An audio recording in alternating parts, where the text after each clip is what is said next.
You might think that your past is holding you back, or your bank account, or people in your reality, but the truth is, reality is neutral. It has no hands to hold you back. And actually, nothing is holding you back. You're holding this story. Right now, nothing actually is happening, except this moment. And the happiness you feel doesn't come from life. It comes from the attachment to the story of your life. Things don't hold us back.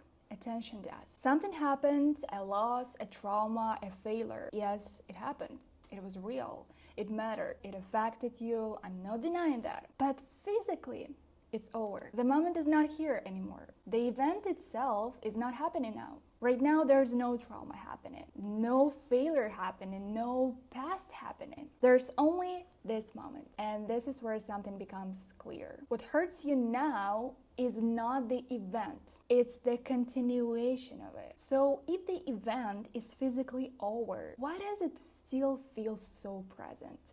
Why does it still feel so heavy, so real, personal? You're thinking about it too much. And why does a memory have weight? And it's not because the past is strong. It's because attention is happening now. Now watch the mechanism. Every time you explain yourself through the past, every time you say, I'm like this because of that, I'm afraid because of that, you think you're just telling the story, but energetically you're doing something else. You're not remembering, you're recreating. The past cannot come back on its own because it has no energy. You bring it back with your attention. So remember this pretty simple formula. Every explanation that starts in the past pulls the past into the present. And here's the deepest truth. The past has no energy on its own. It cannot hold you, it cannot touch you. It acts only if you feed it. It needed your current energy to exist. Just realize what is happening. We use our living energy to keep a dead story alive. I'm not saying that it didn't matter.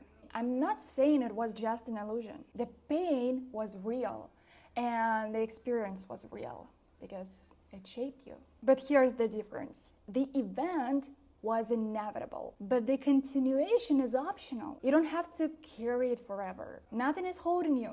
Not the past, not the story, not other people, even not what is happening right now. So the holding happens here, in the exact moment you give your attention to a story instead of life. Now let's talk about the trap. Most people think that acceptance means agreeing with the story. But this is the mistake. Usually we fall into the first ditch, denial. Denial sounds like this. This should not be happening. I don't want this. It's a constant resistance. You're fighting against the reality. You're pushing against what is happening. And look at what this creates inside you. Tension, exhaustion, pressure, constant thoughts in your mind. Denial keeps you stuck because you're fighting what already is. Then many people move to the next trap. It sounds calmer, It sounds more like spiritual, perfect idea. You might say, my life is hard. This is just how it is. I accept it. But look closely. Nothing changes. There's no movement. There's no aliveness. And this is not acceptance. This is freezing inside the story. Now let's go deeper. What does failure acceptance truly mean? It means you say to yourself, I no longer resist, but you still live inside the story. You let the story define who you are. You let the story define what is possible. You let the story define your future. And here's the hard truth. You stopped fighting the story, but you became it. So what's the way out? What is true acceptance? And please remember this formula. Acceptance is not staying inside the story. Acceptance is seeing what is without becoming it. You see the fear, you see the situation, but you realize you're the one seeing it. You are the one who sees. You're the space, and this space is never hurt.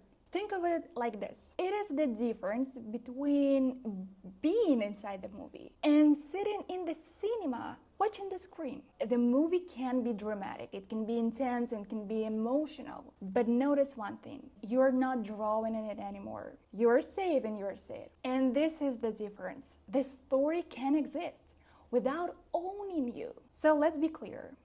True acceptance is not passive, it's clarity. Freedom begins when you can see the story without being pulled into it. Now let's look at the mechanism. The pain is not caused by the fact. It is caused by the story. And the story hurts because it gives us a sense of me. Let's look at how this works. I call it the Velcro effect. There's a fact and there's an interpretation of this fact. The suffering appears when the interpretation sticks to the fact. So remember this. Pain is not in the fact. Pain appears when identity sticks to it. Let's take a concrete example. Money. There's a fact. The certain amount of money on the bank account. And there's the interpretation of it. I have failed. I am unsafe. Nothing ever changes. But the fact, just the actual amount of money on your bank account, has no emotion. It has no story.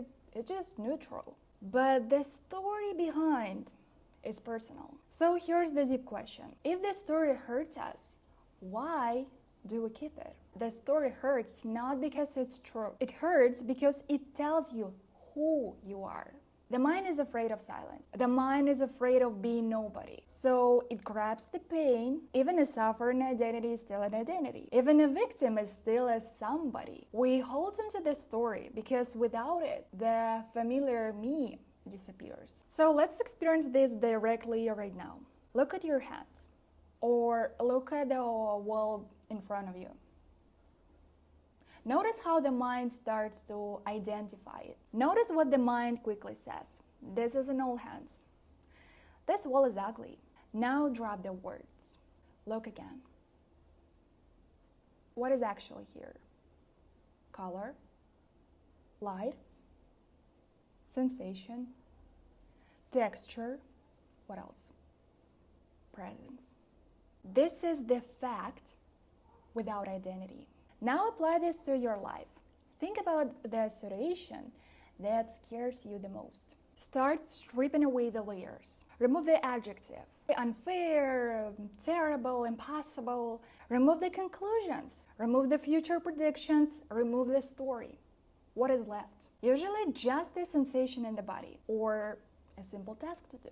What is left is something you can be with. The fact is rarely what destroys us. The story is. So notice what happens. When the fact and the identity separate, something inside you relaxes. You don't disappear. You simply stop being glued to the story. And this is where freedom starts. Not by fixing the story, but by seeing it as a story. So, where's the exit? Freedom doesn't come from fixing the story. It comes from returning your attention. Notice what the mind always does. It leaves. It runs to the past, regret, explanation, memory. Or it runs to the future. Fear, planning, worry. Just notice this happen. The mind rarely stays where life is actually happening. So please hear this.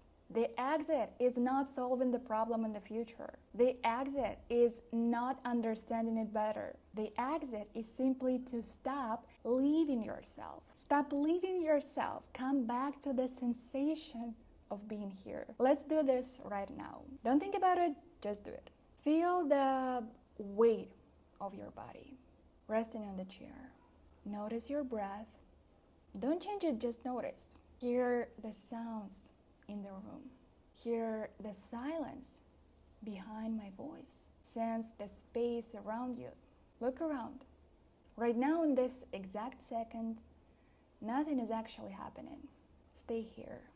In this exact second, nothing is wrong. Life is not attacking you. The body is here. The breath is here. Awareness is here. Just realize this. This moment doesn't need to be fixed. This is the practice. You don't need to fight the past. You just need to return. And remember this. Freedom begins the moment attention returns to what is actually happening. And please do not turn it into another task. This is not a practice, this is not an exercise, this is not a technique you have to repeat. It's a recognition. Presence is not something you create. It is what remains when you simply stop living the present moment. Now we come to the final realization. If you can observe the story, you're not the story. Look at your experience right now. You can see the story about your life. You can notice the thoughts passing by. You can feel the emotions, you can sense the tension. You're looking at them. So ask yourself, if you can see this story, then who are you? And please do not answer with the words. You don't have to look for a definition. You don't have to think about it for a long time, because the mind cannot touch this. Just notice what is already here. And here's the truth. You're not the one who is stuck. The stuck feeling appears. The story appears, and then it changes. Or maybe it disappears. But you remain, because you are the space in which all of this appears and disappears. And this is not something mystical, this is not like something spiritual, and it's not abstract. It is very simple. You're here, life is happening, stories come and go, emotions come and go, but you remain. You don't need to fix your life to be free. You don't need to become a different person to feel happy, to feel alive. You don't need to solve the story to become free. Freedom is not something that we create or something that we achieve. And here's the secret. You don't need to become free. You know why? Because you're already free. Just notice the one who is aware of this moment right now.